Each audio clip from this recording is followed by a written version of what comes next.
Hi viewers, welcome to our channel. ప్రస్తుతం మనతో పాటు దాము బాలాజీ గారు సీనియర్ జర్నలిస్ట్ ఉన్నారు. వారితో ఒకసారి మాట్లాడదాం. సార్ నమస్కారం. నమస్తే. సార్, జమ్మూ కాశ్మీర్లోని పహల్గామ్లో ఉగ్రదాడి జరిగింది. ఒక్కసారి ఈ ఘటనతో దేశం మొత్తం కూడా ఉలికిపడడం మనం చూస్తున్నాం. అయితే దీనికి సంబంధించి అసలు అక్కడ ఏం జరిగింది? సో చాలా గ్యాప్ తర్వాత ఈ మధ్య కాలంలో ఉగ్రదాడి అసలు తగ్గిపోయింది, అసలు లేదు అని అన్నారు కదా. మరి ఇప్పుడు ఇటువంటి దాడి జరగడం, ఈ టైంలో జరగడం, దీనికి ఏమన్నా కారణం ఉందా? మరి ఇక్కడ సెక్యూరిటీ లోపాలు ఏమన్నా ఉన్నాయా? మరి దీని పట్ల ఇప్పుడు మోదీ గారి గవర్నమెంట్ ఎటువంటి డిసిజన్ తీసుకోబోతుంది సార్?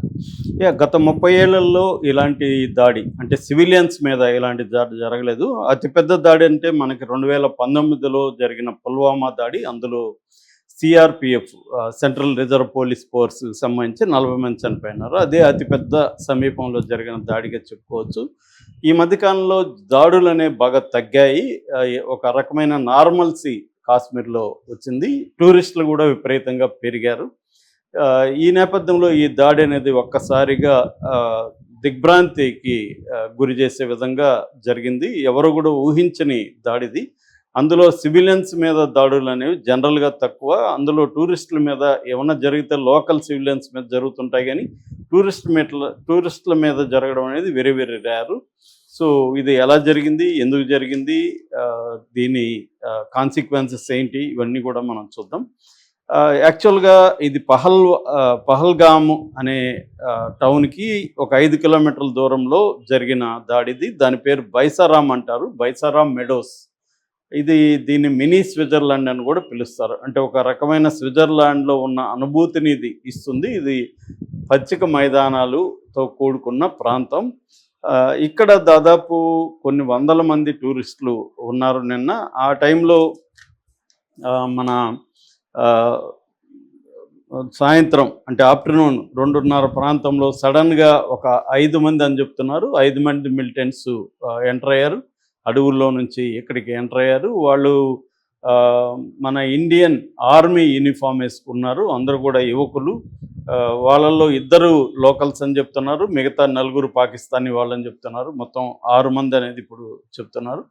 సో వీళ్ళు AK-47 గన్స్ తీసుకొచ్చారు. రాగానే వాళ్ళు ఫస్ట్ వీళ్ళందరూ చాలా హ్యాపీగా ఎవరి పనులలో వాళ్ళు ఉన్నారు. అక్కడ టీ స్టాల్ కానీ పానీపూరి ఇట్లాంటివి తింటుండేవాళ్ళు, ఫోటోలు తీసుకునేవాళ్ళు. అక్కడ గుర్రాల మీద ఎక్కుతూ దాన్ని ఫోటోలు తీసుకొని ఇలా రకరకాల పద్ధతుల్లో ఎంజాయ్ చేస్తున్న టైంలో సడన్గా వీళ్ళు ఎంటర్ అవ్వడం.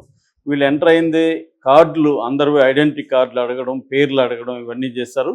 సో బిస్మిల్లా బిస్మిల్లా అంటూ కాల్పులు జరపడం మొదలుపెట్టారు. అంటే హిందూ పేర్లు ఉన్న వాళ్ళని పక్కకి తీసుకొచ్చి వాళ్ళనే చంపడం అనేది మొదలుపెట్టారు. ఈ లోపల ఒక బస్సు వచ్చింది. బస్సులో నుంచి కూడా దిగే వాళ్ళని వీళ్ళు ఆపేసి వరుసగా దిగే వాళ్ళని ఐడి కార్డులు, పేర్లు అడగడం.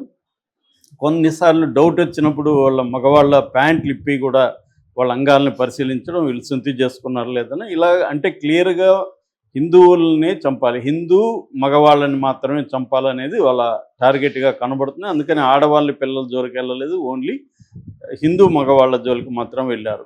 సో ఈ క్రమంలో ఇప్పటికీ మనకు అందుతున్న సమాచారం ప్రకారం 28 మంది చనిపోయారు మగవాళ్ళు. అందులో 2 ఫారిన్ నేషనల్స్ ఉన్నారు. ఒక నేపాలీ, ఒక యునైటెడ్ అరబ్ ఎమిరేట్స్కి సంబంధించిన వాళ్ళు 2 ఉన్నట్టుగా చెప్తున్నారు. మిగతా 26 మంది ఇండియన్స్. అందులో తెలుగు వాళ్ళు కూడా 2 ఉన్నారు. విశాఖపట్నానికి సంబంధించిన చంద్రమౌళి, కావలికి సంబంధించిన మధుసూదన్ ఏమో బెంగళూరులో సాఫ్ట్వేర్ ఇంజనీర్గా పనిచేస్తున్నాడు. చంద్రమౌళి ఆయన రిటైర్డ్ బ్యాంక్ ఉద్యోగం చెప్తున్నారు. చంద్రమౌళిని అయితే ఆయన వేడుకున్నాడు, నన్ను వదిలేసేయండి, నాకు పిల్లలు ఉన్నారు, అది ఇది అన్నా కూడా వెంటాడి మరి ఆయన్ని చంపారని చెప్తున్నారు. మోడీకి చెప్పురా, ఇది మాకు కాదని హిందీలో వాళ్ళు చెప్తున్నారు.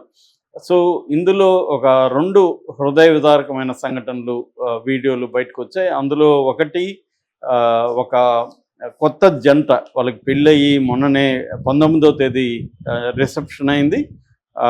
అతను లెఫ్టినెంట్ వినయ్ నార్వల్, అతనిది హర్యానా. అతను నేవీలో ఆఫీసర్గా పనిచేస్తున్నాడు. ఆ ఉద్యోగంలో చేరి 2 ఏళ్ళు అయింది. పెళ్ళయి 19th అయింది పెళ్ళి. అంటే దాదాపు 5-6 రోజులు కూడా కాదు. 19th రిసెప్షను, 16th ఏమో పెళ్ళయింది. సో అతను వాళ్ళ భార్య హిమాన్సి ఇద్దరు కూడా, వినయ్ అండ్ హిమాన్సి ఇద్దరు కూడా హనీమూన్కి ఈ స్పాట్ని ఎంచుకున్నారు. సో ఇక్కడికి హనీమూన్కి వచ్చారు. సో వాళ్ళు లంచ్ తర్వాత ఆఫ్టర్నూన్ 2:30కి అలాగా బేల్పూరి తింటున్నారు. సడన్గా ఒక మిలిటెంట్ వచ్చి అతని పేరు అడిగాడు. వినయ్ నార్వల్ అన్నాడు. ఎక్కడి నుంచి వచ్చామని, హర్యానా నుంచి, పట్టాన్ని కాల్ చేశారు. సో ఆమె షాక్కి గురైపోయింది. డెడ్ బాడీ పక్కన అలాగా కూర్చోండిపోయింది. ఆ ఫోటో విపరీతంగా ఇప్పుడు దేశం అంతా, ప్రపంచం అంతా వైరల్ అవుతుంది. అంటే ఒక టెర్రరిజం ఎలా ఉంటుంది, దాని ఆ దుర్మార్గమైన ఒక టెర్రరిజం రూపం ఆ ఫోటో మనకి తెలియజేస్తుంది. వాళ్ళు ఎన్నో ఆశలతో, ఎన్నో కళలతో వచ్చిన వాళ్ళు ఒక్కసారిగా ఆమె కళ్ళ ముందు అన్నీ కూలిపోయినాయి. ఆ నిస్సహాయ స్థితిలో ఆమె కూర్చొని ఉండిపోయింది. తర్వాత చాలా టైం తర్వాత ఆమె మీడియాతో కూడా మాట్లాడింది, ఎలా జరిగింది అని చెప్పింది. రెండవ సంఘటన, మంజునాథ్ అని శివమొగ్గ నుంచి వచ్చాడు, కర్ణాటక. వాళ్ళ భార్య పల్లవి, వాళ్ళ బాబు, ముగ్గురు వచ్చారు. వాళ్ళ వీడియో కూడా వైరల్ అవుతుంది. వాళ్ళు అంతకుముందే, కొన్ని క్షణాలకు ముందే వాళ్ళు బోటు షికారు వెళ్తూ ఆ బోట్లో నుంచి వీడియో చేశారు. ఇక్కడ ఎంత బాగుంది, ఎంత ఎంజాయ్ చేస్తున్నాం, ఎంత హ్యాపీగా ఉంది, ఈ ప్రభుత్వం ఎంత చక్కగా ఇక్కడ మెయింటైన్ చేస్తుంది, ఇవన్నీ కూడా ఎక్స్ప్లెయిన్ చేశారు వాళ్ళు. ఆ తర్వాత ఆ బాబుకి ఏమన్నా ఫుడ్ దొరుకుతుందేమని ఆయన హోటల్ లోపలికి వెళ్ళాడు. వీళ్ళిద్దరు, బాబు, ఈమె పల్లవి బయట ఉన్నారు. సడన్గా కాల్పుల కలకలం వినిపించింది. మొదట్లో ఇది టపాసులేమనుకున్నారు, కానీ వాళ్ళు ఏడుపులు అరుపులు వినబడే కాడికి ఈమె అర్థమైంది. ఈమె కూడా పరుగు ఎత్తింది భర్త కోసం. అప్పటికే అతను రక్తపు మడుగులో ఉన్నాడు, చనిపోయాడు. సో నన్ను కూడా చంపేయండి, నా బాబుని కూడా చంపేయండి అని ఆమె వాళ్ళని వేడుకునింది. నా భర్తను చంపేస్తాను, నన్ను కూడా చంపేయండి అంటే, లేదు మిమ్మల్ని చంపం, నువ్వు వెళ్ళి మోడీకి చెప్పని వాళ్ళు అరుస్తున్నారు. సో చంపుతున్నప్పుడంతా కూడా బిస్మిల్లా బిస్మిల్లా అని ఒక ఉన్మాదంగా అరుస్తూ చంపారనేది కూడా ఆమె చెప్తుంది. సో ఓవరాల్గా వీళ్ళు ఎవరు అంటే, వాళ్ళు క్లెయిమ్ చేసుకున్నారు, మేము టీఆర్ఎఫ్ అన్నారు. అంటే ద రెసిస్టెన్స్ ఫర్ ఫ్రంట్ అని సంస్థ వాళ్ళు క్లెయిమ్ చేసుకున్నారు. ఈ సంస్థని షేక్ సజ్జాద్ హిల్ అని అతను స్థాపించాడని చెప్తున్నారు. అతనికి ఒక కాలు కూడా లేదని చెప్తున్నారు. లంగడా అంటారు అతన్ని, సజ్జాద్ లంగడా అంటారు. సో అతను స్థాపించింది. ఇది వచ్చి లష్కరే తోయిబా అనే ఒక టెర్రరిస్ట్ ఆర్గనైజేషన్ ఉంది. ఇది అమెరికాతో సహా అనేక దేశాలు బ్యాన్ చేసాయి, ఇండియా కూడా బ్యాన్ చేసింది. ఆ సంస్థకి ఆఫ్ షూట్ అని, ఆ సంస్థ నుంచి పుట్టిందే ఇదని చెప్తున్నారు. ఇది 2019 తర్వాత పుట్టిన సంస్థ. అంటే 2019లో ఆర్టికల్ 317 రద్దు చేసి కాశ్మీర్కి అప్పటి వరకు ఉన్న స్పెషల్ స్టేటస్ని మోడీ ప్రభుత్వం రద్దు చేసింది. ఆ తర్వాత నార్మల్సీ వచ్చింది, ఎన్నికలు మొన్ననే జరిగాయి.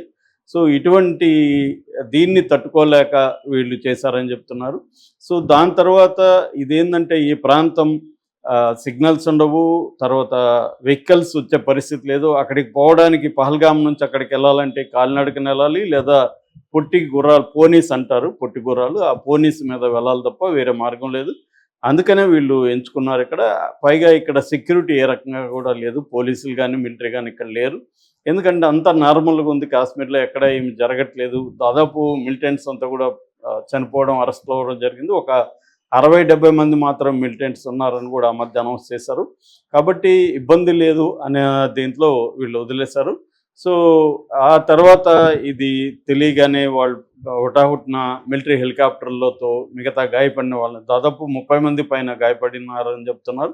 వాళ్ళల్లో కొంతమంది క్రిటికల్ కండిషన్ ఉంది, ఎందుకంటే క్లోజ్ రేంజ్లో కాల్చారు కాబట్టి వాళ్ళల్లో కూడా ఇంకొంతమంది చనిపోయే అవకాశం ఉందని చెప్తున్నారు. సో మిలిటరీ ఇది వచ్చారు. తర్వాత సిఆర్పిఎఫ్, కాశ్మీర్ పోలీసు, పారా కమాండర్సు, వీళ్ళందరూ కూడా అక్కడికి వచ్చేసి మొత్తం రెస్క్యూ ఆపరేషన్స్ చేశారు. దగ్గరున్న పహల్గామ్ హాస్పిటల్కి తీసుకెళ్లారు.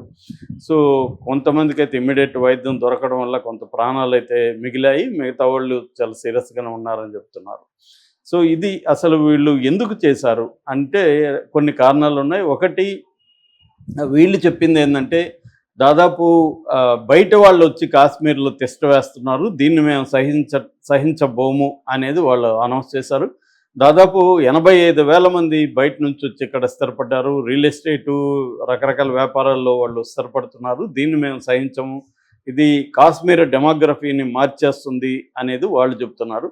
కానీ కారణాలు వేరే ఉన్నాయి. ఈ కారణాలు ఒకటి ఏంటంటే, టూరిజాన్ని అటాక్ చేయాలి. ఎందుకంటే కాశ్మీర్లో గత కొంతకాలంగా టూరిజం అనేది బ్రహ్మాండంగా డెవలప్ అయింది, శాంతి పరిస్థితులు నెలకొన్నాయి. కాబట్టి 2023లో 2,11,00,000 మంది టూరిస్టులు కాశ్మీర్కి వచ్చారు. 2024లో 2,35,00,000 మంది వచ్చారు. అంటే టూరిస్టులు బాగా పెరుగుతున్నారు. ఇది యాక్చువల్గా టూరిజం సీజన్ స్టార్ట్ అయింది. అమర్నాథ్ యాత్ర కూడా 2 రూట్లు ఉంటాయి. ఒకటి పహల్గామ్ రూట్, పహల్గామ్ 40 కిలోమీటర్లు ఎంతో ఉంటుంది. ఇక్కడ రిజిస్ట్రేషన్స్ కూడా స్టార్ట్ అయినాయి. సో దీన్ని డిస్టర్బ్ చేయాలి, టూరిజాన్ని డిస్టర్బ్ చేయాలి అనేది ఫస్ట్ టార్గెట్. ఎందుకంటే కాశ్మీర్ ఎకనామీ ప్రధానంగా టూరిజం మీద డిపెండ్ అయింది. టూరిజం ఒక ఇండస్ట్రీగా అక్కడ డెవలప్ అయింది. సో దీన్ని డిస్టర్బ్ చేయాలనేది టార్గెట్. అందుకనే ఇప్పుడు దాదాపు ఇది జరగగానే 10 రోజుల పాటు క్యాన్సిలేషన్స్ మొత్తం చేసేసుకున్నారు. టూరిస్టులందరూ కూడా టికెట్లు క్యాన్సిల్ చేసుకున్నారు, హోటల్స్ క్యాన్సిల్ చేసుకున్నారని చెప్తున్నారు. అందుకనే కాశ్మీర్ ఆటోల అసోసియేషన్ అధ్యక్షుడు ఇది వాళ్ళని చెప్పడం కాదు, మా ఇళ్లలో మమ్మల్ని చంపడంగానే మేము భావిస్తున్నాం, ఎందుకంటే టూరిజం పోతే మేము కూడా చనిపోవాల్సిన పరిస్థితి అని అనౌన్స్ చేశాడు. సో టూరిజాన్ని అటాక్ చేయాలనేది నెంబర్ 1. నెంబర్ 2 ఏంటంటే ఇంటర్నేషనల్ అటెన్షన్ని కాశ్మీర్కి సంబంధించి తీసుకురావాలనేది. మొన్ననే పాకిస్తాన్ ఆర్మీ చీఫ్ అసీం మునీర్ ఆయన చాలా దారుణంగా మాట్లాడాడు. కాశ్మీర్ మేము వదులుకోము, కాశ్మీర్ మాదే అన్నట్టుగా ఆయన మాట్లాడాడు. సో ఆ నేపథ్యంలో ఇంటర్నేషనల్ అటెన్షన్, ఎందుకంటే జేడీ వ్యాన్స్ అమెరికన్ ఉపాధ్యక్షుడు టూర్లో ఉన్నాడు, 24 వరకు టూర్లో ఉంటాడు ఆయన. సో ఆయన ఉన్నప్పుడు ఇంటర్నేషనల్ మీడియా అటెన్షన్ ఇండియా మీద ఉంటుంది. కాబట్టి ఇప్పుడు మనం చేస్తే మనకి ఇంటర్నేషనల్గా కాశ్మీర్ ఇష్యూ అనేది ప్రశాంతత ఏమీ లేదు, ఇక్కడ ఇంకా అల్లర్లు జరుగుతున్నాయి, ఇంకా ఇది డిస్టర్బ్డ్గానే ఉందని ఒక సిగ్నల్ పంపించడానికి కూడా టైమింగ్ని ఎంచుకున్నారు. ఎందుకంటే 2000 సంవత్సరంలో కూడా చిట్టి సింగ్పూర్ మార్చిలో 2000 మార్చిలో చిట్టి సింగ్పూర్లో ఒక మాసక్కార్ జరిగింది. అప్పుడు కూడా దాదాపు 36 మంది సిక్కులు చనిపోయినారు. ఆ టైంలో కూడా మనకి బిల్ గేట్స్ విజిట్ ఉంది, బిల్ క్లింటన్ విజిట్ ఉంది. అట్లాగే ఎవరైనా పెద్దవాళ్ళు వచ్చినప్పుడు, విఐపీలు వచ్చినప్పుడు అటాక్ చేయడం కూడా సాధారణం. నెక్స్ట్ అంశం ఏంటంటే పాకిస్తాన్ ఆర్మీ పాకిస్తాన్లో అన్పాపులర్ అనేది బాగా పెరుగుతుంది, ఆర్మీకి వ్యతిరేకత బాగా పెరుగుతుంది. ఎప్పుడైతే పాకిస్తాన్లో వ్యతిరేకత పెరుగుతుందో అప్పుడంతా కూడా ఇండియాలో ఏదో ఒక దీని మీద దాడులు జరగడం కూడా మనం చూడొచ్చు అనమాట. అది కూడా ఒక ప్యాటర్న్ లాగా కనపడుతుంది. ఈ మధ్య పాకిస్తాన్ ఆర్మీకి వ్యతిరేకత రావడం వల్ల దాన్ని డైవర్ట్ చేసి వాళ్ళకి తెలుసు ఇలాగ హిందువులనే టార్గెట్ చేసి తప్పడం వల్ల భారతదేశంలో హిందువులంతా రగిలిపోతారు, హిందూ ముస్లిం ఇది వస్తుంది అనేది ఒక టార్గెట్ అయితే, రెండో టార్గెట్ ఇండియా గమ్మునుండదు. పుల్వామా అటాక్స్ తర్వాత మనోళ్ళు కూడా అటాక్స్ చేయగలిగారు. అలాగే ఇప్పుడు వీళ్ళు చేస్తారు కాబట్టి పాకిస్తాన్కి మిలిటరీ చాలా అవసరం అన్న ఫీలింగ్ని అక్కడ క్రియేట్ చేయడం అనేది కూడా ఒక అంశంగా మనం చెప్పుకోవచ్చు. సో ఓవరాల్గా ఒక శాంతి పరిస్థితులు నెలకొంటున్న టైంలో, అంటే త్వరలోనే కాశ్మీర్కి స్టేట్హుడ్ కూడా ఇచ్చే పరిస్థితి ఉన్న టైంలో, ఒక డెమోక్రటిక్ ప్రభుత్వం అక్కడ ఉన్న టైంలో ఇలా జరగడం అనేది చాలా ఘోరమైన విషయం. దీన్ని మోడీ